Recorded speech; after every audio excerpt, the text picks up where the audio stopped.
with this, we'll begin our today's lecture, class series, Shmooze. Last week, we kind of left off, we were talking about the rituals and traditions on the burial, and we began the idea of Shiva. I skipped the Tahara, and I told you that today we're going to discuss Tahara. However, I got in touch this week with a lady by the name of Rachel Berman. She wrote this book, Dignity Beyond Death. She is 90 years old, and she lives in Boca Raton today, originally from Westchester, New York. She came down to our community about 12 years ago talking about Tahara. So she has a full book on Tahara. She is, you can look her up. She did a segment on PBS, and they did a short documentary on Tahara. And I said, instead of me giving over to you about Tahara, why not hear from her directly? She does this professionally, and she can give it a lot better. She can give it a lot better. And I emailed her. I only had her email address from 12 years ago, some type of old email, bellsouth.net. Who still has those emails? And sure enough, she responded. She said she hasn't done one Zoom. She doesn't really know what Zoom is. She lives in Boca, but she's going to call her son. And God willing, we're not finalized not next week. Next week, we're having the rabbi from Israel talk about cremation, but either not in person. No, he'll be from Israel, Doron Kornbluth, cremation or burial. He will be talking to us next week at 1:00 on this topic on cremation and burial. Rachel Berman will talk specifically about Tahara, and she will show us part of the PBS. Maybe don't Google it. She doesn't want people to see in advance, rather after you hear her. Look after the email, either on the 18th or the 25th, the day before Purim. So today I want to backtrack. I want to go finish the idea, the Shiva. I want to talk about Shloshim Yahrzeit, which is the anniversary of passing. I want to talk about Kaddish, and I want to talk about the Chevrah Kadisha. The Chevrah Kadisha. I want to start with the Chevrah Kadisha today.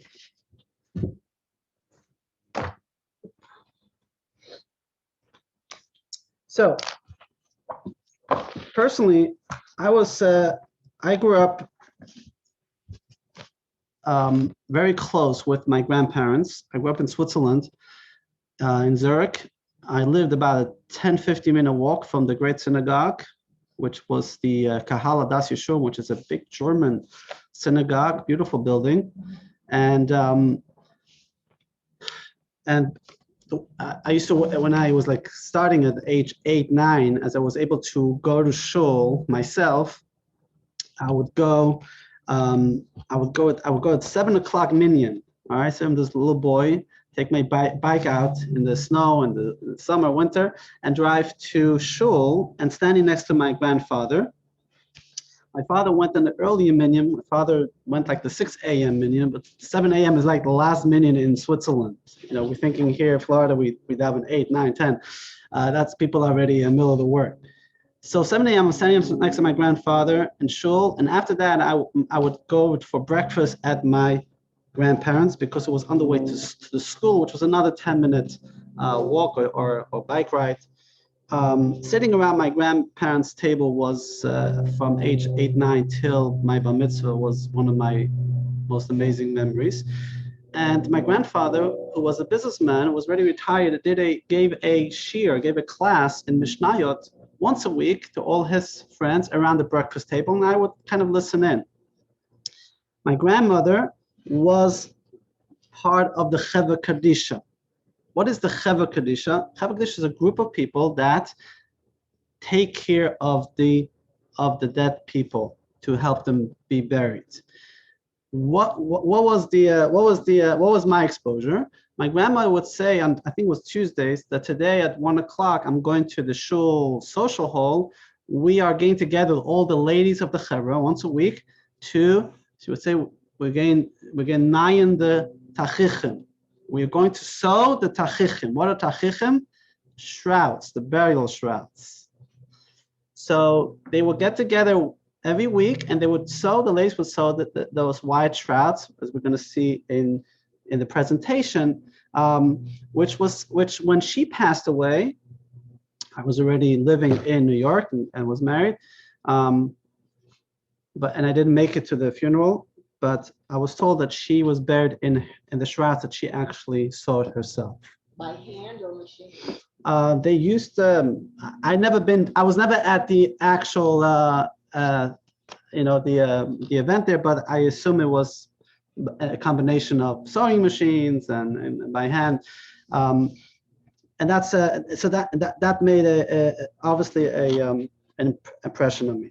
When she passed away, after she passed away, when we went into the apartment to clear out, my uncle gave me a few of the books, and one of the books, and I didn't bring it today, is the actual instructions of who's in charge of the local Chevrah Kadisha, phone numbers, and the instructions in German, like in ancient German, German script, but the old ones hard to read. That I have it in my house. Maybe I'll bring it next week. But so I want to. So this is kind of I didn't dream I'll end up in Florida and being busy with cemetery and Chevrah Kadisha ourselves. What is the Chevrah Kadisha? Let's talk about the history of Chevrah Kadisha. So we find the earliest Chevrah Kadisha, which is the burial society. We find them to formally more like in ancient Europe in the 12th, 13th century. I was in the Israel Museum in Jerusalem, which is one of my favorite museums, and they have an exhibition there on the Chevrah Kadisha in Europe throughout the history, and they have some artifacts, which I have pictures that I'm going to show you some of them briefly. But I want to talk about Chevrah Kadisha in America today, and Chevrah Kadisha, how it is different today than in Europe, as we had it the past 1,000 years, and why that's important. So, if you would, many of you have grandparents, great-grandparents that came over to this country in the early 1900s, late 1800s. So in general, my second most favorite place is Ellis Island, which is a fascinating place to go and read the history. So let's walk through it. Take a person who comes over from Europe in the late 1800s, and generally between 1880 and 1924. How many Jews immigrated to America? About 2.5 million Jews. About 2.5 million. That's an unbelievable numbers, right? So you have mostly were Polish Jews. The beginning was Polish, then it was Russians and Lithuanians.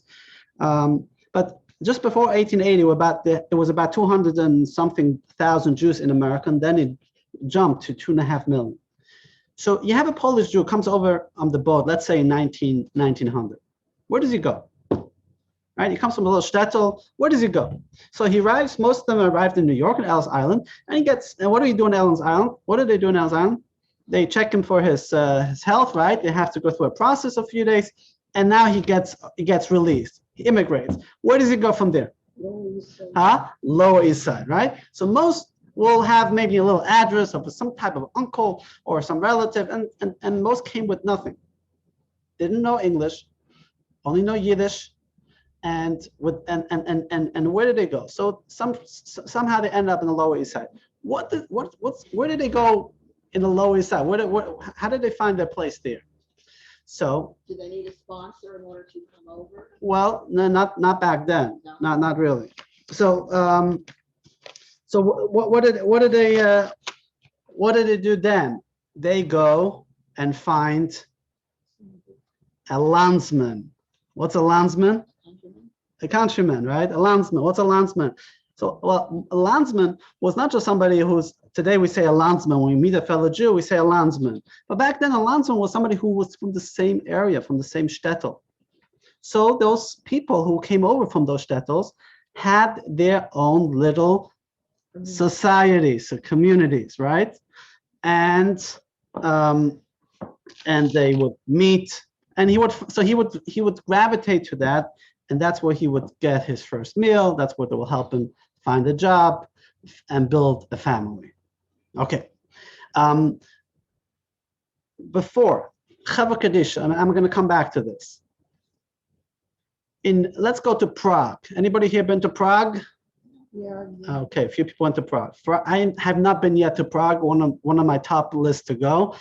But Prague is a fascinating place, primarily because it probably has the oldest remaining shuls, cemeteries, and it's one of the center of Jewish life before the war.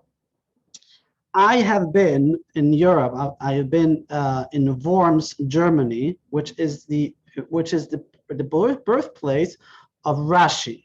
Rashi was this great German-French sage who lived in the years 1000, 1100. And here I'll give you a few pictures. Oops, let me see if I can share that. I should have printed it. We'll show it after to everybody here in the crowd. You know what? I'm not going to show any pictures now. I'm going to share the stories, and then at the end, maybe we'll sit around the computer and show some pictures.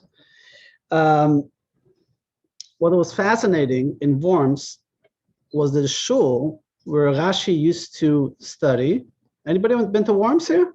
No, Ronnie. How do you spell that? Worms.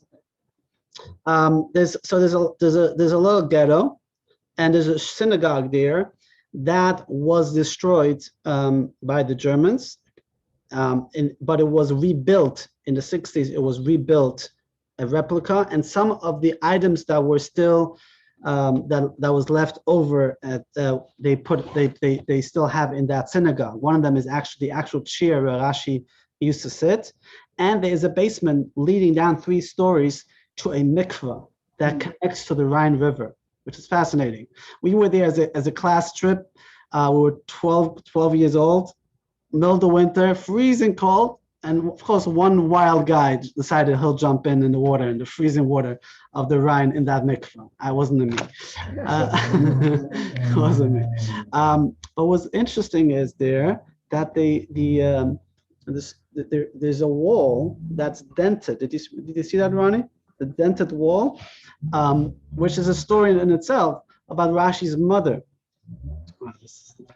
I'm going off track. But Rashi's mother, when she was pregnant, there was these anti-Semites who would drive the wagons through the ghetto. Was extremely narrow, just enough room for the wagons, and they would crush people to death. And she was pregnant with Rashi, and the story is that she pressed herself towards the wall of the synagogue, and the wall dented in, allowing her to be saved. And this wall was around till the war, and now they have a replica of that. I'll have some pictures. Hadish Rashi, Reish Shin Yud, in Hebrew, which actually Rashi is an acronym of Rabbi Shlomo Yitzchaki. His father was Yitzchak, his name was Shlomo. So Rashi is Reish Shin Yud, or as he's known, Rabbon Shel Yisrael, the teacher of all of Israel, because Rashi is the most important commentary of Torah and of Talmud. But in English, you would probably spell it Rashi. Yeah. Okay. But there's a cemetery also, and many Europeans have cemetery, and that cemetery actually is pretty intact as well in Prague. Back in the times, the reason I'm going through Prague, which was really what we still have the history of their Chevrah Kadisha. And if you can see in the buildings, there's actually signs of Chevrah Kadisha. Who belonged to the Chevrah Kadisha back in Europe? Who belonged? What was the function of the Chevrah Kadisha? So the function of Chevrah Kadisha was to take care of the dead people. From when? From the time they die till burial. They will take care of the entire process. Back then, there was no funeral homes, right? If you wanted to be buried, you had to call the Chevrah Kadisha. Who was allowed to be part of the Chevrah Kadisha? So today we think, we have to find people who want to join. Back then, it was an honor, and it was a very almost a club that was hard to get in, to be part of the Chevrah Kadisha.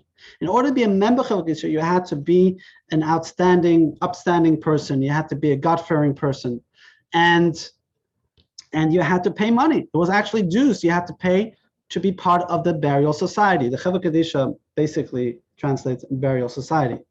If you didn't belong to the Chevrah Kadisha, that means you were not of a very special. Something was kind of off. And if you died and not being part of Chevrah Kadisha, so what happened? They would take care of you, but they would make sure that it was known that you were not part of that society. Either they would put you somewhere in the end of the cemetery, or they even write on the tombstone, not part of the Chevrah Kadisha.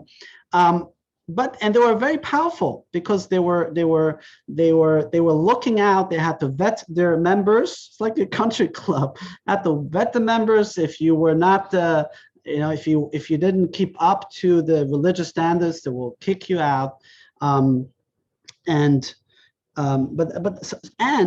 they were collecting money, and they were the ones in charge to help the poor in the community. So most shtetls didn't have, large, thousands of people. So the Chevrah Kadisha kind of ran the charitable structure of the community and taking care of the deceased.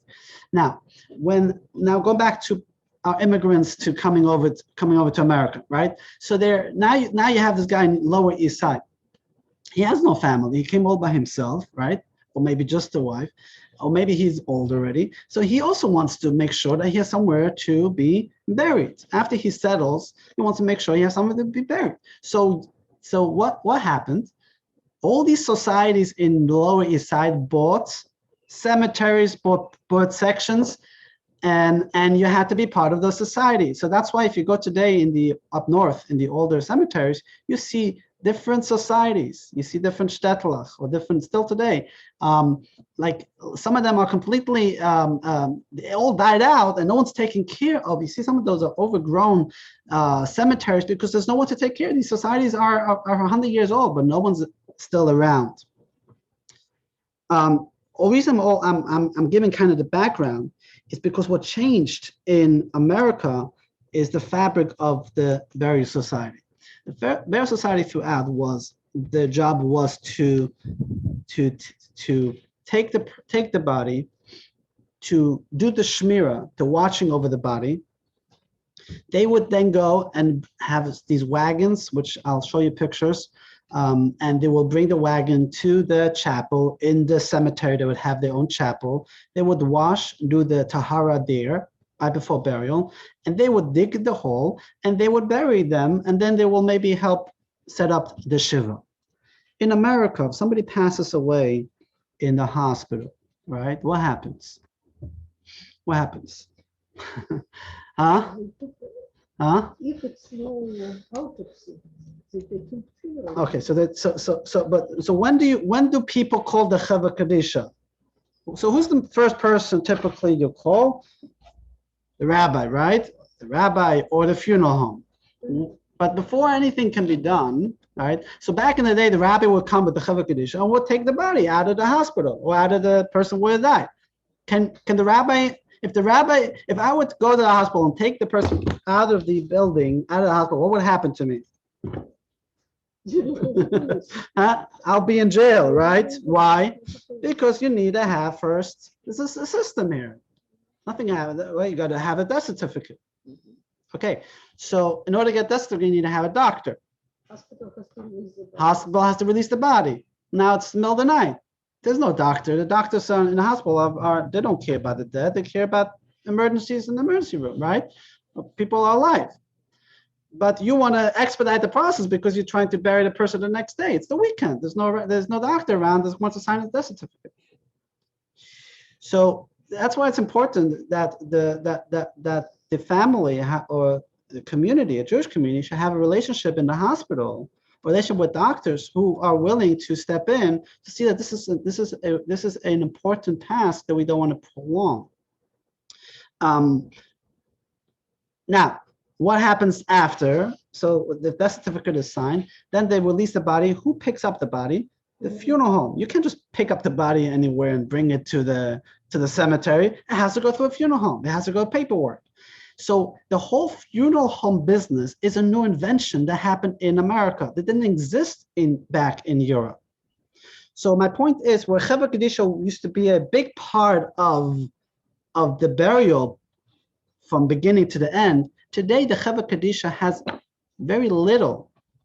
The only part that Chevrah Kadisha gets really involved is Shmirah, maybe even Shmirah, and in Jewish communities, the funeral homes have their own people, and mainly the Tahara, which is the washing. The Shmirah is the watch. Somebody should be in the building praying next to the body. Tahara is the actual washing process. After and the washing takes care as close to burial. And after that, when we go in and do Tahara as the Chevrah Kadisha, we after that, the only people that are, the next step is the funeral. Who's at the funeral? The Chevrah Kadisha doesn't deal with the funeral. It's the funeral director and the rabbi, the eulogies, etc. My point is, my point is, it is now we are in America, we have a new issue, not it's new, it's already 100 years old, and that's we got to always deal with funeral homes and funeral directors, right? Now, what's the job of a funeral director? The job of a funeral director is to, there's so many things that have to happen. They have to calm the family down, says, we will take care of everything, right? You don't have to worry how the hearse is going to drive, who's going to do anything. A good funeral home has it all prepared, and they should ensure the family that we will take care of everything. The challenge is that the funeral homes, the funeral directors are a business, right? They're a business. They're in to make money, which is fine. They're entitled to. But you want to make sure that they have an understanding of what are the requirements for Jewish burial and what is not. So they don't, upsell you with fancy coffins, fancy stuff, because as we have emphasized earlier, funerals, burial in Judaism should be a simple person goes, doesn't bring no riches, no fancy stuff with them.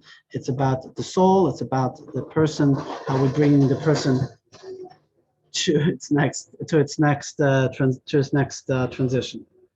All that kind of brings us to the back to the actual funeral. So just here we have invested a lot of time and communications with the local funeral homes, as in Sarasota or here in Venice, and we are pretty much have come a long way, thank God. I want to talk about the casket for a moment. I mentioned last week, in Judaism, we use a simple casket. And I mentioned about the metal, no metal, right? Yeah, I mentioned last week. What was your question? Can you circumvent here if you have a death certificate? Can you take budget from the hospital to the house for the cemetery? She asked, can you circumvent the funeral home? Go straight from the hospital to home. So, okay, so I don't know the legal aspect, but practically it's not practical because you need to prepare the body for burial, right? So you need to have a coffin. So where do you buy the coffin? In Walmart? Yeah, but in Russia, you did it. Huh? Oh, in Russia, back in the times, they were able to do it. Yeah. But that's my point. The point is, I don't know. It's unfortunately or fortunately, right? Today there's a system you have to go through. Right. I understand. And but in the same hand, we have also imagine we had to take care of everything. That would be a nightmare. It's a full-time job. It would be a nightmare. So paperwork and digging and sealing and walls, all that stuff. Yeah. So in a sense, and if you look at cemeteries in Europe, they're completely in disarray. Why? Because when it was set up with just the shtetl putting it together. So who's taking care of the cemeteries? Even up north, you see that the cemeteries are not taken care of. Here in Florida, the cemetery we're dealing with, where our cemetery is, there are laws, state laws, for example, that there has to be enough money in the endowment to take care of the grounds in perpetuity. So we know that these grounds will be forever taken care of, which is important, as we got to respect the burial sites. Any questions on this, on Chevrah, before we move on to back to Shivah? Yes, Ronnie, you got to unmute. So what happens in places with a high water table, like in New Orleans and Louisiana? What do observant Jews do there for burial? I know that the non-Jews bury them in tombs above the ground or something. So what do they do there? Yeah, we have the same issue here, maybe not as bad as in Louisiana. And most burials you do in the summer, you'll have water. Because the sea level is so low, so for that reason, we bury it in a cement vault. Number one, there's a cement vault that goes in the ground. Otherwise, they would swim on the ground. And at times, depending on the cemetery, sometimes we try pumping out water. Sometimes that doesn't really help. Doesn't do much. Other times it's I know it's not pleasant. Sometimes we just have to there's so much water that we have to kind of slowly push the coffin down until it's not an issue in terms of you know, it's still considered burying in the ground. In other words, it's not but it's definitely not something that is pleasant, you know, when you hear that splashing, all that stuff.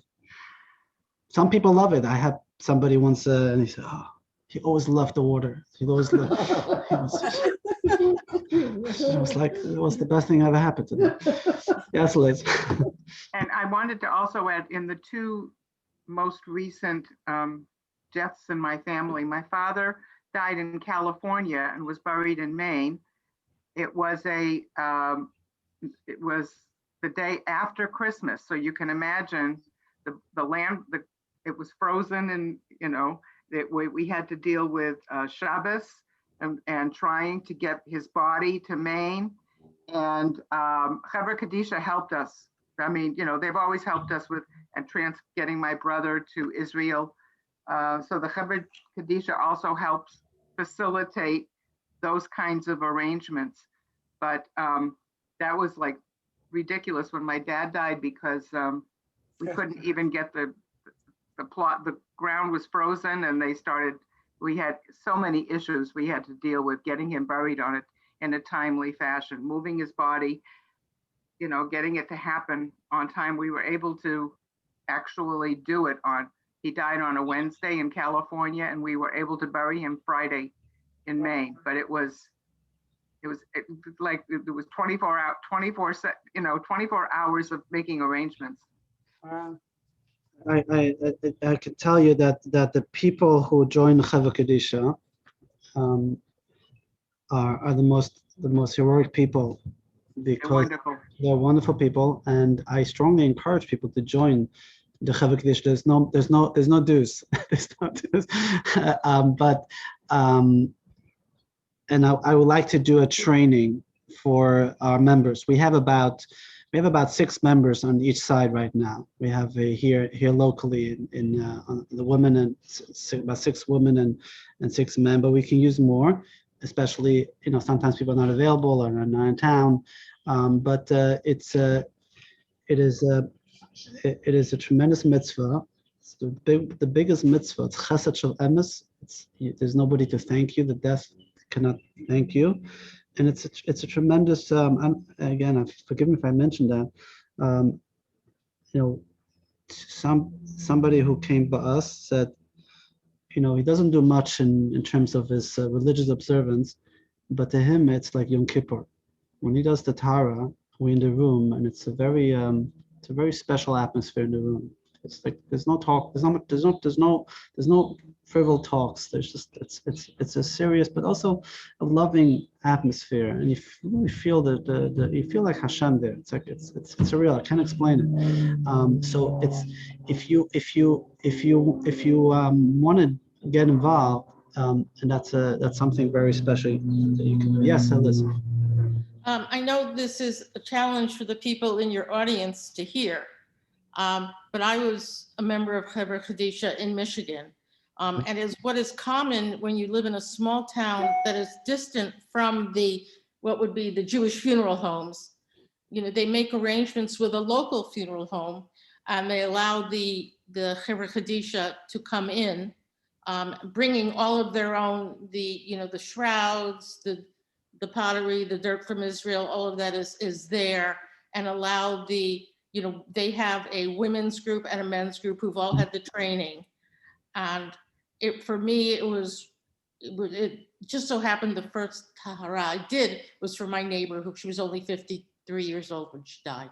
And for me, it was so emotional. And like I said, they don't talk, they apologize to the deceased. It's quiet, it's dim. Everybody knows the procedure of what's going to be done. And they're reading prayers the whole time. There's somebody there who's reading prayers. And it's, as you said, it's a very, very, very special thing. The reason that I did this was because living in a small town, the older women used to be the ones that would do this. And the older women, there had to be new people to take care of the old people because they were disappearing. And so it was very important to replenish the ranks, so to speak. And I felt, besides letting me know what would happen to me when I die, it gave me a chance, like you talk about, pay it forward and help the people who have been there before me. You know, I was talking to a girlfriend in Bellingham, Washington, and she's part of a reform. And she said there are so many people volunteering. And the Pacific Northwest is generally a lot younger demographic anyway. But there are so many people, there is a waiting list to be able to serve. And that's in Bellingham, Washington. All right. In East Lansing, where I was, Rabbi, Hendel Weingarten is part of helping to do that with the men. And they have a men's team and a women's team. And as soon as they find out somebody died, they send out an email saying, we need to have a tahara tonight, who can come, depending, they send it to the men's list or the women's list.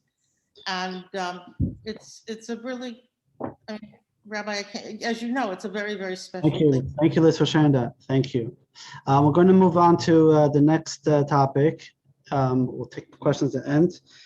And I want to go back to the what happens after Shiva. And we briefly began that after the funeral, family comes home and you sit Shiva.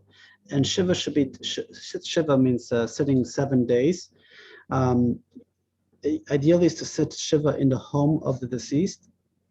If that's not possible, then it's typically by a family member. And there are a few traditions that we do in mourning. We have laws of mourning that we all do as Jews once a year. Once a year we mourn the destruction of the temple on Tisha B'Av, on the 9th of Av, where we don't eat. So eating is permitted during Shiva, but we don't wear leather shoes. Leather shoes used to be for people who are wealthier, and shows that we're not in a celebration mode. So we don't wear leather shoes. There is no washing. So in the olden days there was a prohibition of washing, because in the olden days washing again was like a luxury. Today washing the shower is basically a bodily need for hygiene. So for hygiene reasons, you can take so you can take a shower, but the extra bathing or pool or swimming should not be done during Shiva. We also sit on a low stool. We sit on a low stool. It's again a sign of mourning. We don't take haircuts. We don't shave on Tisha B'Av, and also during the Shiva period. When it comes to not cutting hair, which is a sign of mourning in Torah, so that extends to the Shloshim, to 30 days, which is another step in the mourning period. Ideally is to have a minyan in the house where Kaddish can be recited. Ideally people come to visit, and again focus on the conversation should not be a social conversation. It should be focused on the deceased. It should focus on memories, on good memories. It should be focused on Torah studies. and prayer, Kaddish. So the more spiritual words we utter in the Shiva house, it is a tremendous comfort for the soul. I'm going to inject here a moment, which will be another topic, another class, the concept of what happens to the soul after it dies. Where does the soul go? So we focus in the first class that our soul is part of Hashem, that always existed, that existed before we're born and continues to exist after we're born.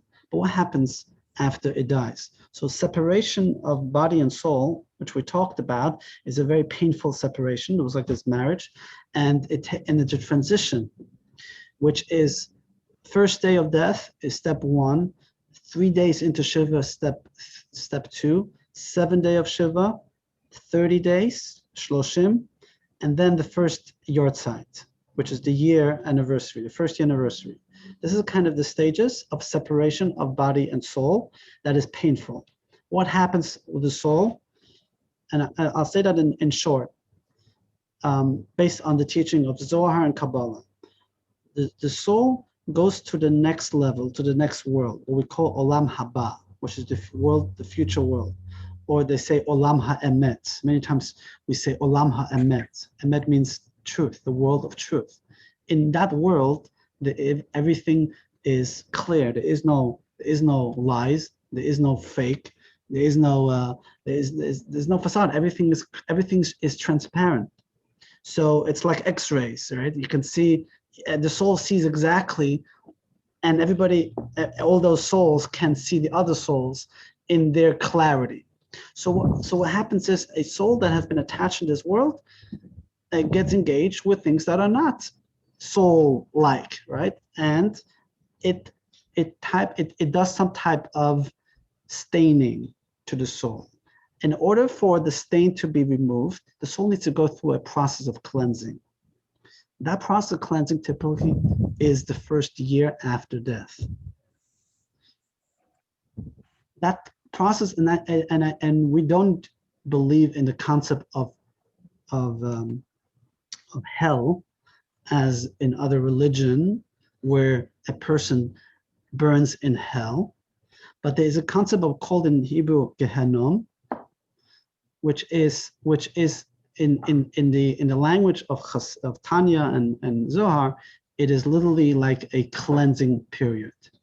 It's painful for the soul because it has to cleanse itself from everything that was not soul-like, but it's also a blessing that the soul has the ability to cleanse itself. So again, ideally, we don't want to go with too much baggage, so to speak. You want to cleanse it in this physical world. One of the reasons the Zohar says people have to suffer in this world, or suffer, which we cannot give, it's not an answer to our suffering, is sometimes it's better to be cleansed in this world than be cleansed in the next world. But here's really key. We, the family, the loved ones behind, we gotta do everything we can to help the soul to have an easier transition. The soul no longer can do anything to cleanse itself. What the cleansing process is, I'll give you one example. And again, I'm sharing ideas that are brought down mainly in mystical teaching, because I haven't been there. I can't tell you that this is how it looks like. But an example that I kind of can resonate, and that is mentioned in Tanya, is when a person passes away. I think that's quoted in the Talmud. They get to see their entire life. They get to see like a movie of their entire life, right? So you have this blockbuster movie theater up in heaven, and they sit you down, and here you got to watch your whole life. Now that's not always such a good experience, right? Because there are parts of them that you don't want to see, right? Painful. Certain parts that perhaps you're embarrassed, but the actual watching and going through that your self-embarrassing process is actually the cleansing itself. So it's not like being punished, but it's to show, like if you did something wrong, right? What is the most, not you, but somebody does something wrong, what is the most painful punishment you can give that person, in a sense, is to be exposed. More than putting them in jail is the exposure. And there's sometimes in life where we feel that you have made mistakes, and now that you know that it was wrong, it's painful. It's a painful memory. So now that a person's soul is in Olam HaEmet, the world of truth, and sees what is real and what is truth for the soul. So perhaps when it did something that was not soul kosher, it hurts the soul, but that recognition is again the cleansing. So what can we do to help the soul? And that is any mitzvah, any prayer, any Torah study. Specifically, we do Kaddish. And this is the explanation to Kaddish. We recite Kaddish for a soul that passed away. Very important to recite Kaddish. The Kaddish prayer doesn't talk about death at all. It doesn't talk about the person. All Kaddish talks about is about the greatness of God. Yiskadal v'yiskadash may rabbah. Right? May the name of Hashem be great. But Alma Divachu say, in this world, in the other world, in our lifetime, in the other lifetime, right? Yehei Shmei Rabba Mavorach. Oseh Shalom B'Morach. It's all about Hashem's power, Hashem's name. It's not negative at all. It's actually all about the beauty and the greatness of Hashem. But what is the connection? It's to fill the void of the person, that soul that left us. But by we uttering a prayer, talking about Hashem, we are filling that void of the soul no longer being here. But mainly, when we say that for that soul, it helps that soul transition in this 12-month period to be cleansed in a much faster, easier way. It says that if you say Kaddish 3 times a day, that the cleaning process is, I believe, like there's certain like it's divided into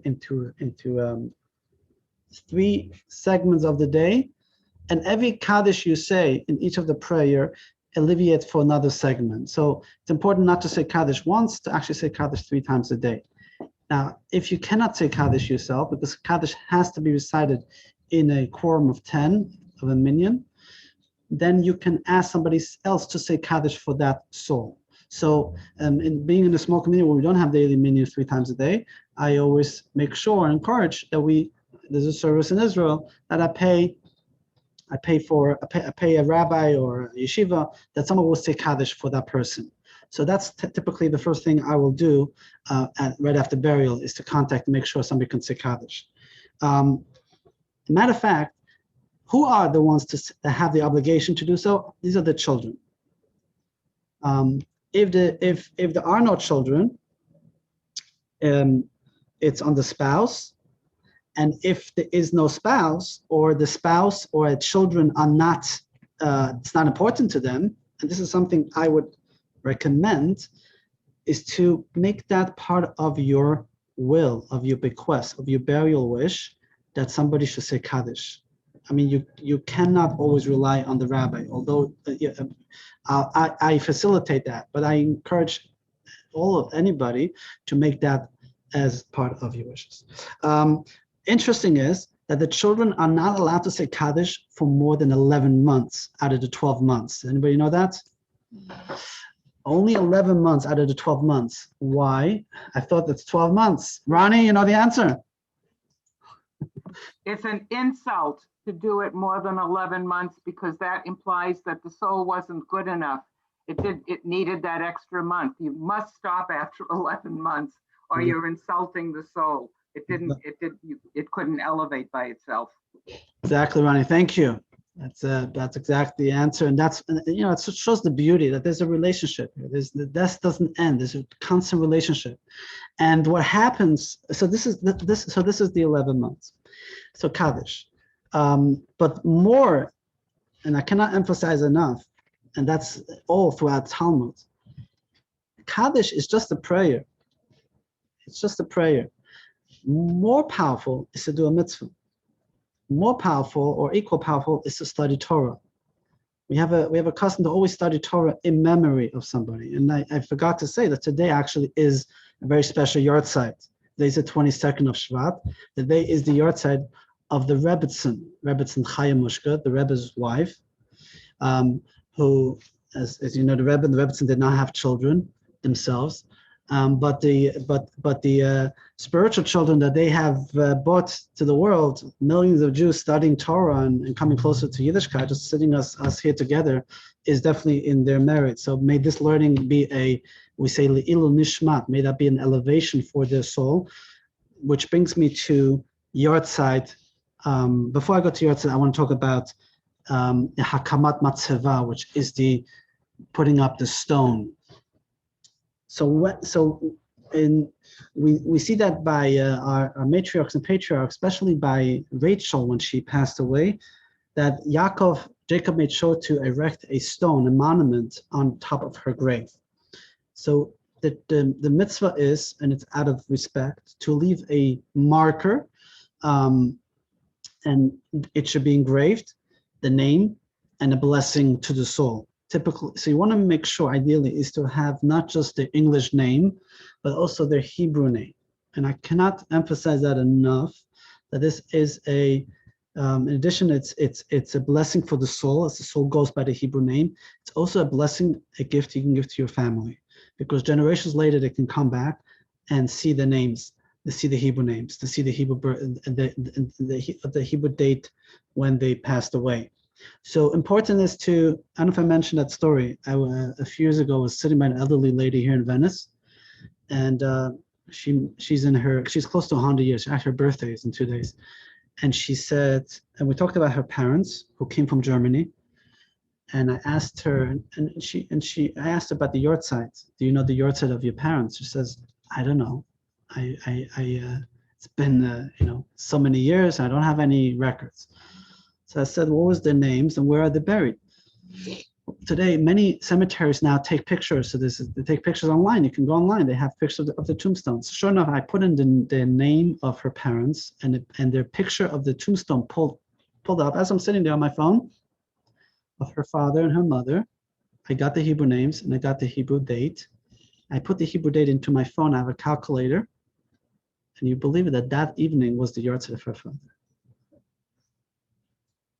So, and I visit Lady many times. Sometimes the soul pushes something to have this conversation, obviously, and we're able to say Kaddish. So so that's the importance of the marker, the stone. Question is, when do you put it up?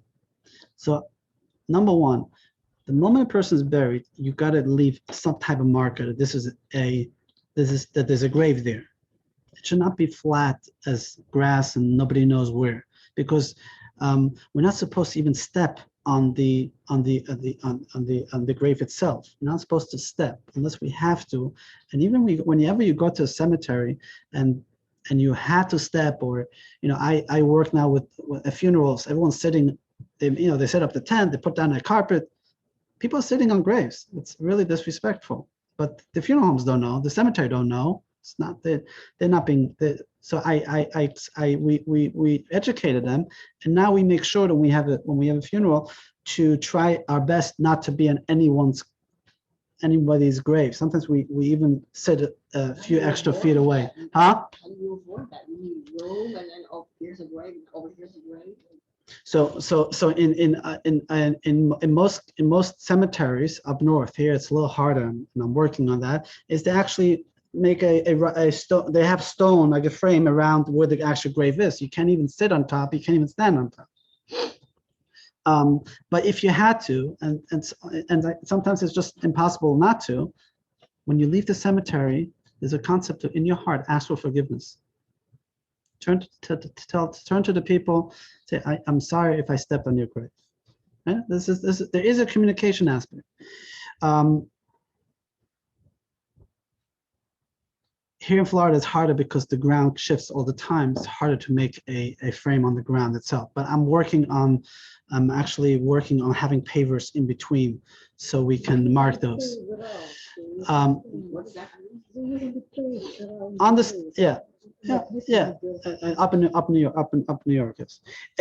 Important is to also there is some letters you put up. You might have seen the letters, and people ask what they mean. So there's two letters on top, which is a pei and a nun, which stands for ponikbar. Here is buried in Hebrew. We always have that, and you'll see 99% of Jewish cemeteries you go to will have that. And on the bottom, you have 5 letters. When we get to the picture, I'll emphasize again. And the 5 letters is a blessing for the soul. And the 5 letters is Taf, Nun, Tzadik, Bet, Hey, which stands for Tehei, Neshama, Tzrura, Betzor HaChaim. May the soul be bound in the bound of life, the bind of life. When should he put up the stone? So there's different customs. Most of the world does it before the first Yahrzeit. For the first Yahrzeit. Some people do it after 30 days. In Chabad, the custom is, it's not here, when Chabad, real Chabad communities, they even try to do it at the end of the Shivah. Right? This is, so those the granite workers they know that in Chabad they gotta do it fast. Here it takes 3 months just to order the stone. If you can. So when people and when family ask me, I say do it whenever you get the family together within the first year. At the unveiling, there is no set requirements what to do at the unveiling, other than actually unveiling it. So typically it's covered and reading the stone aloud and say prayers and share words getting together. That's the unveiling, which is in Hebrew called Hakamat Matzeivah. Yahrzeit. Yahrzeit is in Hebrew means actually a Yiddish word. Yar is year, Zeit is the time. So it's a Yiddish word for the anniversary of the year. That is a very important date that should always be commemorated every single year. Important on the Hebrew date, not on the English date. I cannot emphasize that enough. The English date is meaningless to the soul. So if you are doing something for the soul, then follow the soul's language and follow the soul's calendar. If you can, on the day of the Yahrzeit, what are kind of the requirements or the obligation? And when I talk obligation, children have a mitzvah of honoring your parents, Kibud Av V'Eim, which is one of the 10 commandments. That commandment does not end at death. That commandment continues on after the passing of your parents. You have an obligation to honor them. So the children and the spouse, number one, should make sure that Kaddish is said on the Yahrzeit. You can't say Kaddish, make sure you have somebody say Kaddish. We send out notices for Yahrzeit reminders, and you can then tell the rabbi to make sure, and I pay somebody in Israel to say Kaddish if we don't have minyan that day. Idea is to do a mitzvah. What is a mitzvah? Which mitzvah? Specifically tzedakah. Give tzedakah on that day or connected to that day in honor. People like to sponsor a kiddush, which is also a custom. It's because there is a concept of eating something, making a l'chaim, to talk and celebrate and help and giving food to somebody else, even if they're not poor. In Jewish tradition, that is it's something that you're uplifting people. So if you're uplifting people and you're sponsoring the kiddush, for example, in memory of a loved one, that gives nachas to the neshama. What happens on the Yahrzeit is that the souls in heaven, they are not stationed in one location. I mean, there's no physical location in heaven. There's no physical space. However, a soul which is a spiritual entity wants to be as close to Hashem, as close to to holiness as possible. And when it comes to Hashem, when it comes to holiness, there is no set stage where, where you got it. When you build a house, you finish building the house, you're done, right? You have the house. When it comes to the soul always wants to upgrade, always wants to elevate itself. It cannot elevate itself with the exception of the loved ones who do something. So every time a loved one down on this earth does a mitzvah, says Kaddish, it kind of elevates the soul to even a greater level in Gan Eden. On the Yahrzeit, a soul gets the greatest opportunity of elevation. Why? Because the soul gets comes around. In Judaism, time is energy, right? Time is not linear, where we celebrate a holiday. We're not celebrating something that happens. We're celebrating an energy that happens every year on the same Hebrew date. So when I sit down by the Seder, it's not just I'm celebrating the Jews leaving out of Egypt, but I'm tapping into the energy, the same energy that was released 3,000 years ago, the energy of freedom. And I tap into that energy by the mitzvahs I do, by eating matzah, by sitting by the Seder. That is a tremendous elevation or opportunity for us in this world to tap in. So similar on the day of a person's Yahrzeit, in our lifetime, a Jewish birthday, which is also kind of the which I use the analogy of a time is circular, it comes around, but more than circular, it's a spiral, meaning every year when it comes around, it goes a little higher, a little higher. Every Yahrzeit you come around at that point where now it can go even higher. So if you do the mitzvah and the Kaddish and everything possible you can, it's an elevation. That's how we say, may the soul have an elevation on the Yahrzeit. Family should get together to have a meal, celebrate the life of the loved one. Studying Mishnah is important. Mishnah is the study of the oral Torah. Mishnah, why is it important? Because the word Mishnah in Hebrew, I'm sharing a lot of stuff. Late. Mishnah in Hebrew is spelled out Mem Shin Nun Hey. If you rearrange those 4 letters, it spells out Neshama. So there's a special connection between the soul, Neshama, to a Mishnah. So some people have a tradition to learn a Mishnah for with the letters of the name. So let's say the person's name was Yosef. So they'll take 4 Mishnahs. They'll start with the letters Yud, Vav, Samach, Fei. In bigger families, for example, my wife's grandmother who passed away in April, and my wife's uncle who passed away in April from Corona, the family got together, and many cousins and grandchildren, that we all going to study the entire Talmud. So Mishnah is the condensed version of the Talmud. You can have 5 lines of Mishnah and about 10 pages of Talmud. So, but each Mishnah, each tractate of Mishnah has a tractate in the Talmud. So how long does it take to study it? How many pages of Talmud are there? About 2,700. It takes about 7 years to study the Talmud. 7.5 years. 7.5 years. 7.5 years. You study every day the Daf Yomi. I'm doing Daf Yomi. Awesome, and I know Bella does, and so do I. So we always can schmooze about Pesachim right now. We're doing Pesach, but yeah. the point is that we took the entire Talmud and we divided it to all the grandchildren. So my wife's grandmother, there are about approximately 100 grandchildren, and they're married. Most of them are married, so there's wife and husband. Then there's great grandchildren, and at the Shivah we pulled out a spreadsheet and we put down the whole Talmud, and some of the larger tractate there was divided.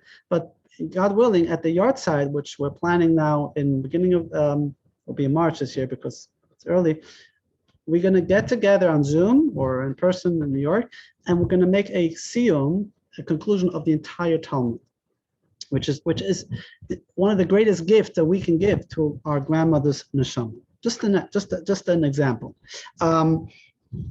Okay, that takes care of the Yahrzeit. I'm going to show some pictures that I promise, and I will take questions after the pictures. And then we'll call it a day. Let me show you. You want to sit over there, and I'll move the camera to them. No, you stay where you are. You stay where you are. I'll move it over.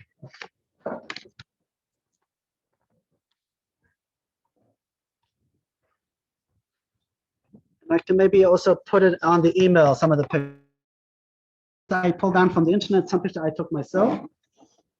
Oh, good. You don't have to move. Yeah, you sit behind. Okay, perfect. Okay.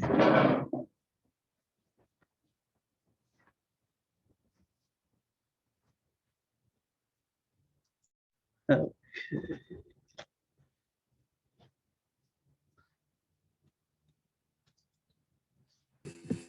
Rabbi, I'm sorry I have to leave. I have another commitment. Thank you very much. You're Appreciate welcome. it. Thank you. Good Shabbos to everyone. Shabbos.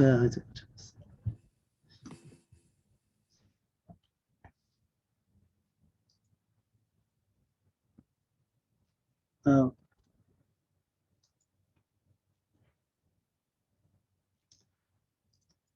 Okay, we'll start with these pictures here. I want to share the screen. Rabbi, I'm going to beg out of the pictures. It's going to be hard for me to see them here in Israel. So thank you. No problem. Stay healthy in Israel. See you next week. See you next week. Yes, all the best. Okay, so, oops, where did it go?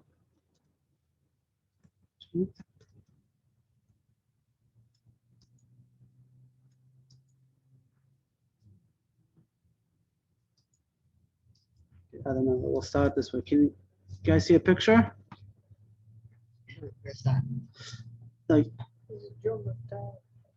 can you see the picture on Zoom? We see your screen. We see a screen with little icons on it. Okay, you don't see a synagogue? We see the Rashi show. It's a very, you need to blow it up. Okay, hold on. It's in your way here. Okay, now here we go. I'll start with here. This is better. Now you see a wagon? Yeah. Yes. Okay. All right. So these are some of the pictures, collection of some pictures that I saw in the Museum of Israel. This is a wagon of a Chevrah Kadisha. They used to bring their dead from their homes to the cemetery. Orders here. This is the old cemetery in Prague. This is a little glass a cup that they used for tahara or for blessings, and you see this is in the Israeli Museum. You see the Chevrah Kadisha carrying this their bodies. Okay, I'm gonna go one more second. I gotta switch one more time. Okay, let's go to the. This is the shul. Now you see the shul, right? All right, this is the shul in Worms, Rashi shul. That is the way it looks today. Where are we going next? Okay. Here, it actually inside, this is Rashi's, they say this is the chair that Rashi sat on, the actual chair. Okay, we saw that. This is the mikvah I spoke about in Worms that goes down 3 floors. Wow. And there's a hole here, and then they made an underground connection to the Rhine River. So the water that came in is solely water from the river, which is freezing cold, obviously, and it's not the way it's done today. And this is how it went down the steps there, down the steps here to the mikveh. This is the actual dent in the synagogue of Rashi's synagogue, where the story happened with his mother. Okay. This is an ancient cemetery in Worms. These tombstones are as old as 1,000 years old. This is unbelievable. And they're very hard to read. And you see many of them are broken and just spread out all over the place. But this is actually one that the Germans did not do much damage. The other ones we went, you will go to it looked similar, like a hill, and almost completely nothing there, no stones at all. And all those stones, the pieces will be plastered in walls or on the side of the cemetery. Sometimes you go walk down a German little village and you see Hebrew writing on the pavement of the street. They use them for pavement. The Nazis did that when they took over. Yes, yes. This is a little picture of a Chevrah Kadisha. I can make it bigger. And you see how there's a person praying, the person preparing the shrouds or the talis that goes within. They're washing here.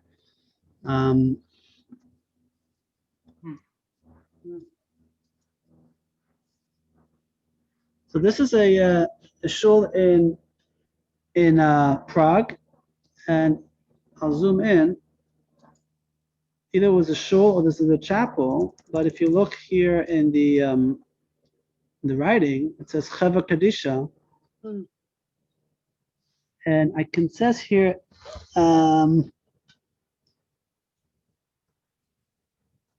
I can read the bottom. Some either Chasadim or Chasidim. But Chevrah Kadisha I can read right on top.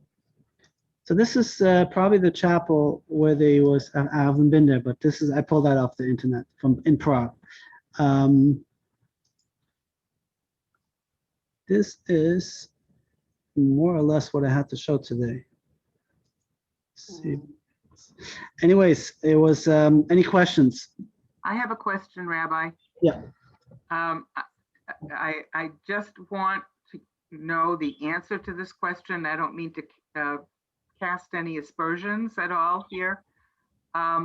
When you said we divided up the readings and amongst all the people, did you allow women to participate in that, or is that just men? In what? In the Torah? In studying, in doing the prayers, and in studying the Mishnah, whatever you're doing, do you count the women's study? Absolutely. Yeah. Okay. You study the Mishnah and then Torah. We were encouraged that the women should participate. Absolutely. And the women saying Kaddish counts, or is it only the men saying Kaddish counting? So in halakha, you need to have a minyan of 10 men to say Kaddish. However, a woman is permitted to say Kaddish inside a minyan. You don't as see long that. as there are 10 men. Correct. Well, there is a whole halachic. There is a halachic room for if there are 10 women that want to do a minyan for women, but that's not really a practice anymore today. But that will open up another conversation of women and men in minyan.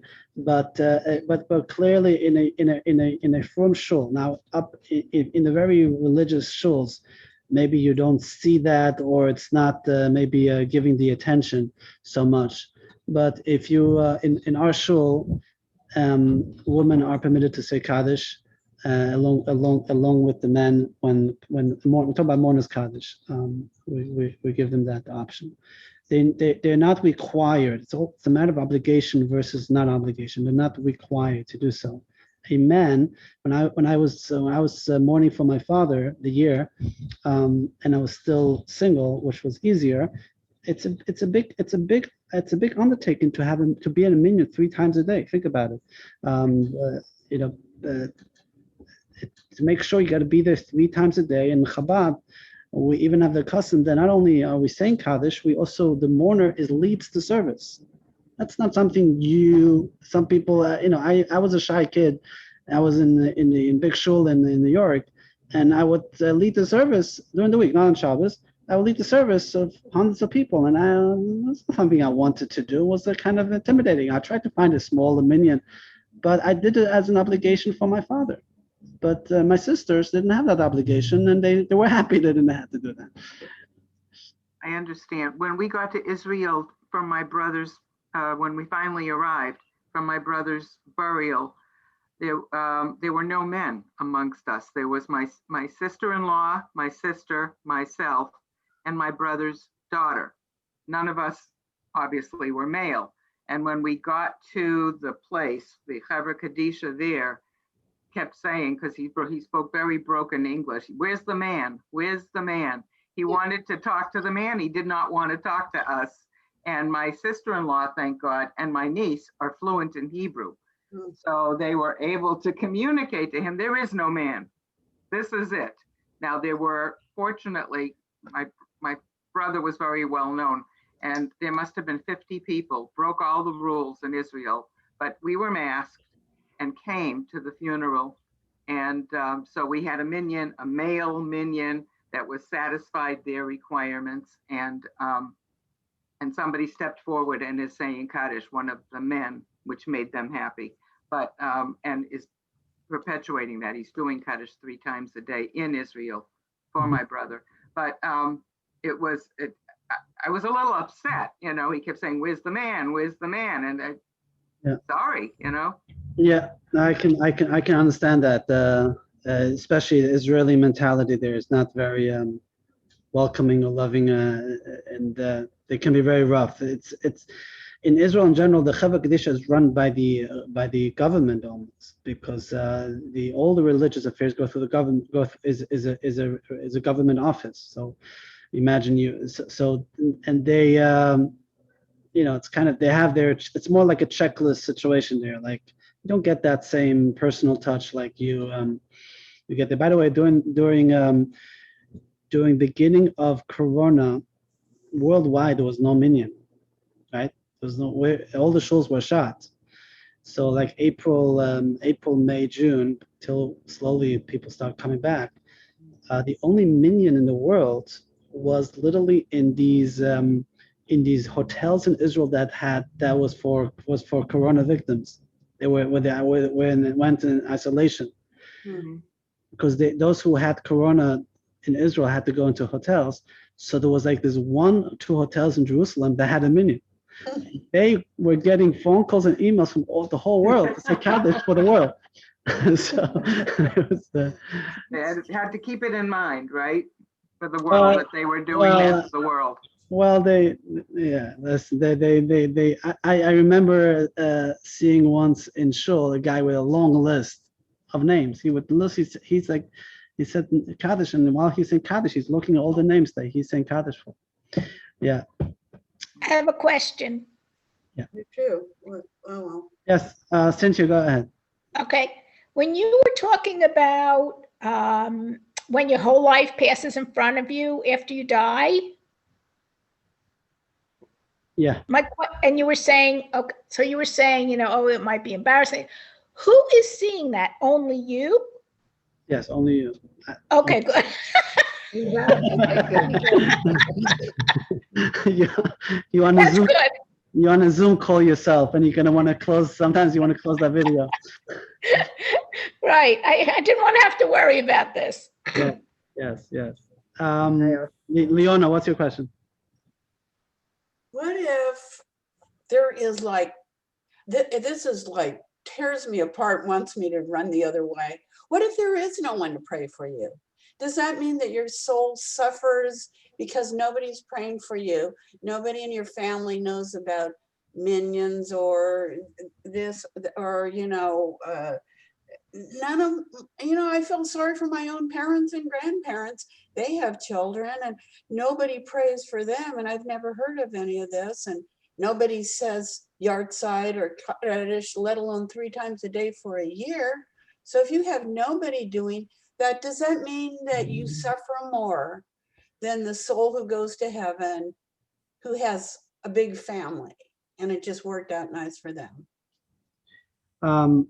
That's a very important question. So first of all, painful question. Yeah, a painful question. But first of all, we don't know the exact doings. You can have a person who has a much lighter transition, but I'm not, and maybe I missed that. Just like by Yahrzeit, where we say Kaddish is not about cleansing the soul; it's about elevating the soul. So even a person who has left almost no bad, didn't go with anything wrong, we still say Kaddish for them, because the Kaddish itself. The point is, you're saying Kaddish, but what if there is no one? Right. I'm getting there. So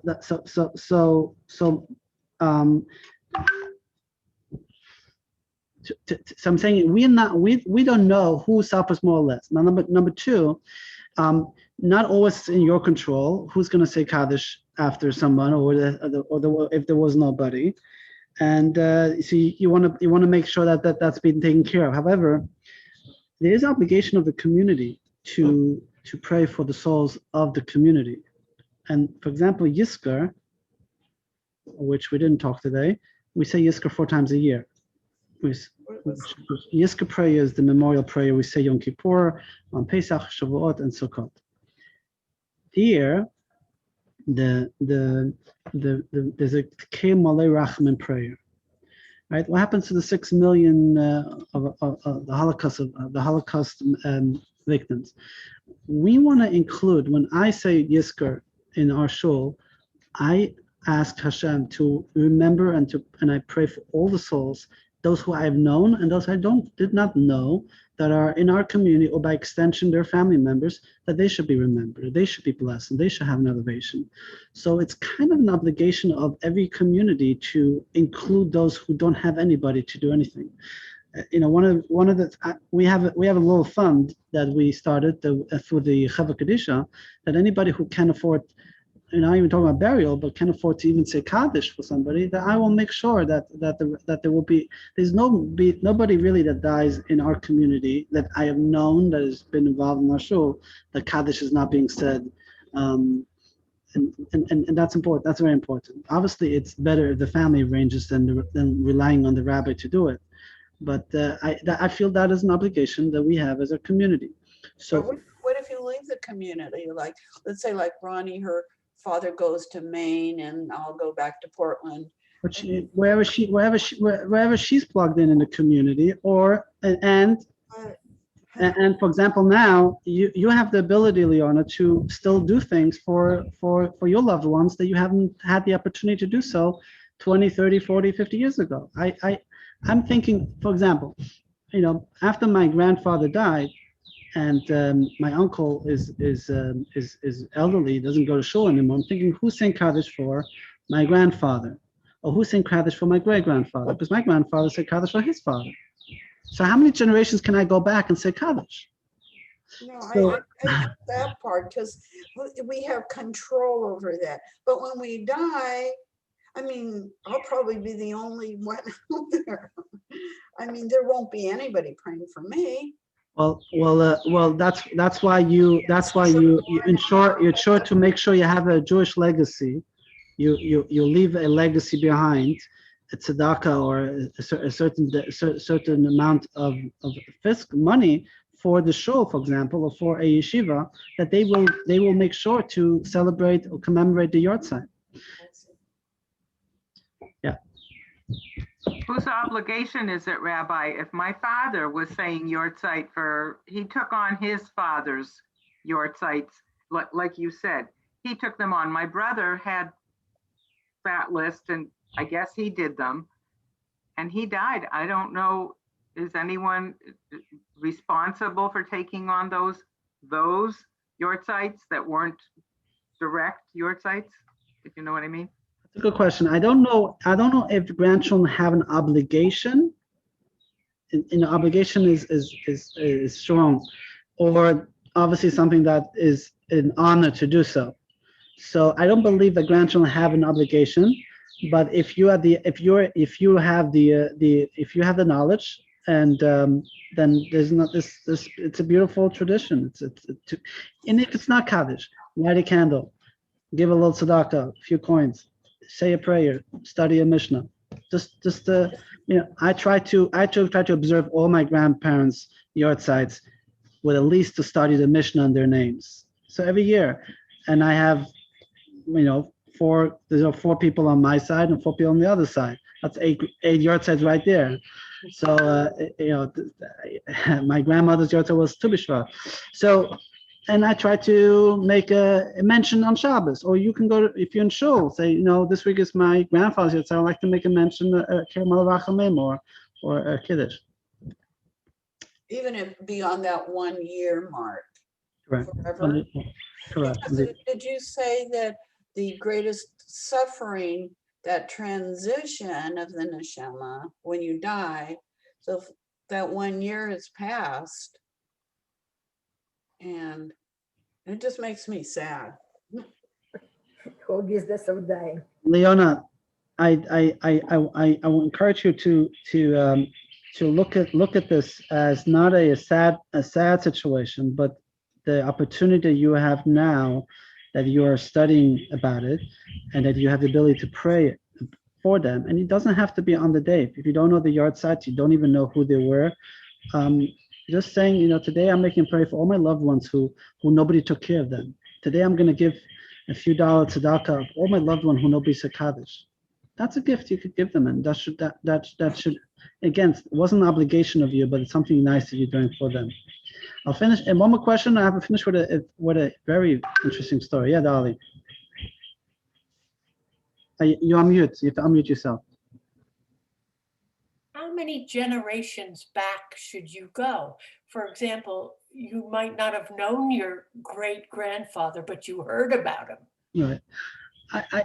Again, I said earlier, I don't believe there's an obligation that you have to go past your parents.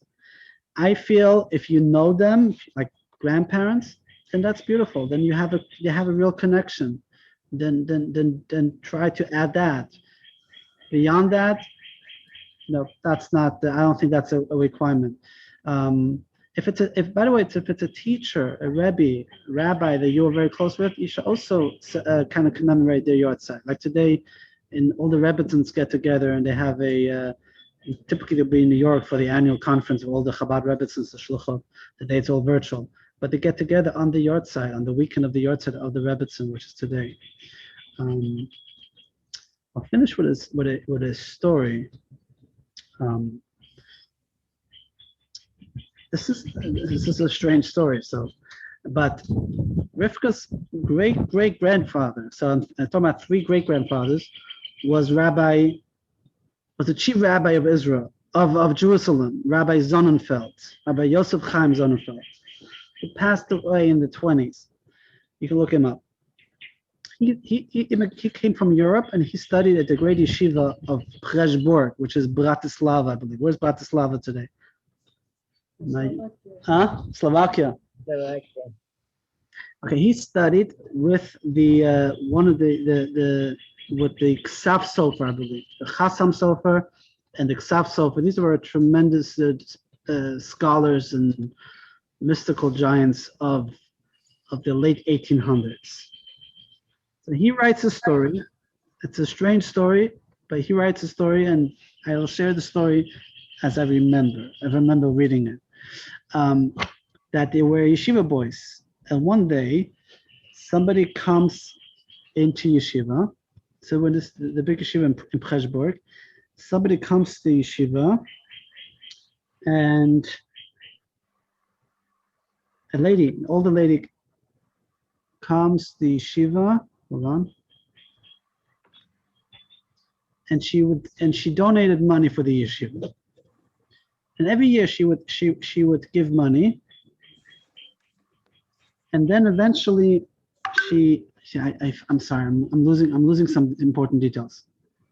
Okay, I don't want to say the story if I don't know. I forgot some of the details, but never mind. Maybe next week I'll refresh it. But it's a story about Kaddish, basically. That her son didn't want to say Kaddish for her after she died, and it was through the yeshiva. Somehow the son had the dream.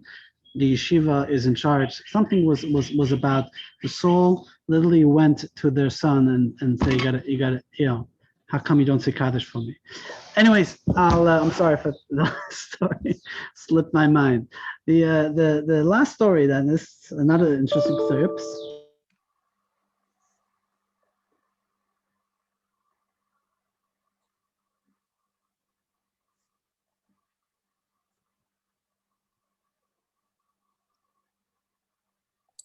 What happened? I think the rabbi hit a button and Disconnected himself.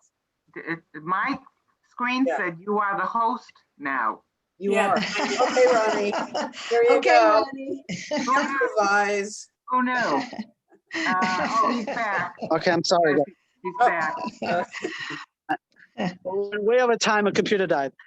We'll continue next week, everyone. Thank All you, the best. Rabbi. Okay, Rabbi. Thank you, Rabbi.